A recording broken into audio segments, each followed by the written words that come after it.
Very good morning. Pahalgam terror அட்டாக்ல 26 civilians கிட்ட வந்து கொல்லப்பட்டாங்க. அதுக்கு பதிலடி தர விதமா ஆபரேஷன் சிந்துரை வந்து இந்தியா வந்து கையில் எடுத்தாங்க. ஆபரேஷன் சிந்துருமே வந்து வெற்றிகரமா முடிக்கப்பட்டது. கிட்டத்தட்ட 9 தீவிரவாத கூடமே வந்து வேரோடு அழிக்கப்பட்டதா வந்து நமக்கு தகவல் கிடைச்சிச்சு. இதனால நிறைய பேருக்கு வந்து ஒரு சந்தோஷம், ஒரு நிம்மதியா ஏற்பட்டுச்சு. இது இதோட முடிஞ்சிருச்சுன்னு நினைச்சாங்க. பட் ஆபரேஷன் சிந்துருன்றது ஒரு முடிவல்ல, ஒரு தொடக்கம் தான். சர்ஜிக்கல் ஸ்ட்ரைக் மாதிரி ஆரம்பிக்கப்பட்ட ஒரு வார் வந்து இப்ப ஃபுல் ஃபிளெஜ்டா மாறிட்டே இருக்குது, எல்லாராலையும் பார்க்க முடியுது. இந்த போருக்காக தரைப்படை, விமானப்படை மட்டுமே வந்து களத்துல இறக்கி விட்டு செயல்பட்டு வந்த இந்தியா வந்து இப்போது வந்து கடற்படையுமே சேர்த்து இறக்கி விட்டதா தகவல் வந்திருக்கு. ஆக மொத்தம் முப்படையுமே சேர்ந்து வந்து பாகிஸ்தானை வந்து தாக்க ஆரம்பிச்சிட்டாங்கன்ற ஒரு தகவல் வெளியாயிருக்கு. இந்த போர் பதற்றம் காரணமா வந்து பாகிஸ்தான் அரசு வந்து மத்த இன்டர்நேஷனல் பார்ட்னர்ஸ்ட வந்து ரெக்வஸ்டா வச்சிருக்காங்க. இந்த போர் பதற்றத்தை வந்து தணிச்சே ஆகணும். ஏன் அப்படின்னா பாகிஸ்தான் வந்து ஆல்ரெடி இன்ஃபிளேஷனால சிவியர் அஃபெக்ட் ஆன ஒரு கண்ட்ரி. இப்போ வந்து இந்த போரும் நடந்துட்டு இருக்கனால அவங்க நிதி நிலைமை வந்து நாளுக்கு நாள் ரொம்ப மோசமாகிட்டே இருக்குது. பட் நம்ம ஒரு பார்க்க வேண்டிய விஷயம் என்னன்னா, இந்த ப்ராப்ளமை ஸ்டார்ட் பண்ணதே பாகிஸ்தான் தான். ஸோ அவ்வளோ சீக்கிரம் வந்து இந்தியா வந்து இதை விட்டுறாது.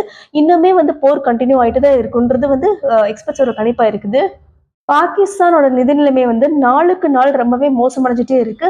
அது ஒரு பக்கம் இருக்கட்டும், அதுக்கு ஈடா வந்து பாகிஸ்தானோட ஸ்டாக் எக்ஸ்சேஞ்சுமே வந்து ரொம்ப டவுன்வர்ட் ட்ரெண்ட் நோக்கி போக ஆரம்பிச்சிருச்சு.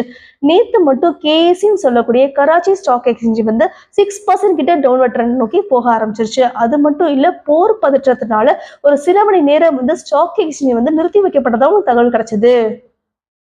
இந்தியால வந்து பாகிஸ்தான் அளவுக்கு ஸ்டாக் எக்ஸ்சேஞ்ச் வந்து அந்த அளவுக்கு டிஸ்டர்ப் ஆகல. எப்போ நான் சொல்றேன்னா, ஆபரேஷன் சிந்து நடந்து முடிஞ்ச அன்னைக்கும் சரி, இல்ல அதுக்கு அடுத்த நாளும் சரி, அந்த அளவுக்கு பெரிய ரியாக்ஷன் காணப்படல. பட் அதுக்கப்புறம் வர தினங்கள்ல வந்து ஸ்டாக் மார்க்கெட் ரொம்பவே அஃபெக்ட் ஆகுது, கண் கூட பார்க்க முடியுது. இன்னைக்கு நிலவரப்படி சென்செக்ஸ் வந்து 0.94% கிட்ட குறைஞ்சு, அதாவது 786 பாயிண்ட் குறைஞ்சு 79,577.88க்கு ட்ரேடிங் நடந்துட்டு இருக்கு.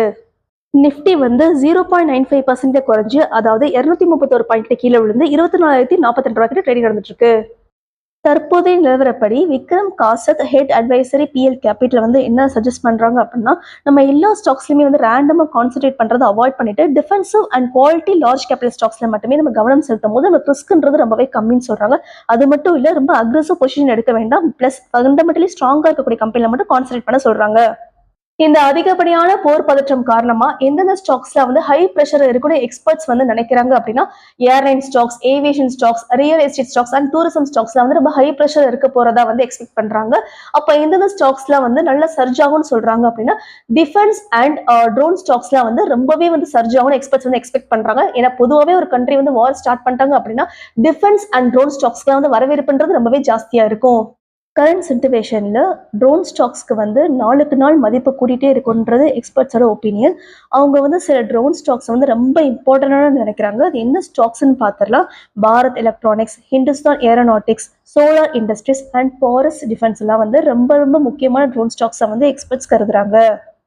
இந்த வார் டைம்ல வந்து ஏதாவது ஸ்டாக்ஸை வந்து நம்ம கன்சிடர் பண்ணி ஆகணும்னு நினைச்சோம்னா கண்டிப்பா ட்ரோன் ஸ்டாக்ஸ்க்கு அடுத்தபடியா டிஃபென்ஸ் ஸ்டாக்ஸை வந்து கன்சிடர் பண்ணலாம். சில முக்கியமா இருக்கக்கூடிய டிஃபென்ஸ் ஸ்டாக்ஸை பார்த்துடலாம். Hindustan aeronautics, Bharat electronics, Bharat dynamics and Mazagon டாக்லாம் ரொம்ப ரொம்ப முக்கியமான டிஃபென்ஸ் ஸ்டாக்ஸ்.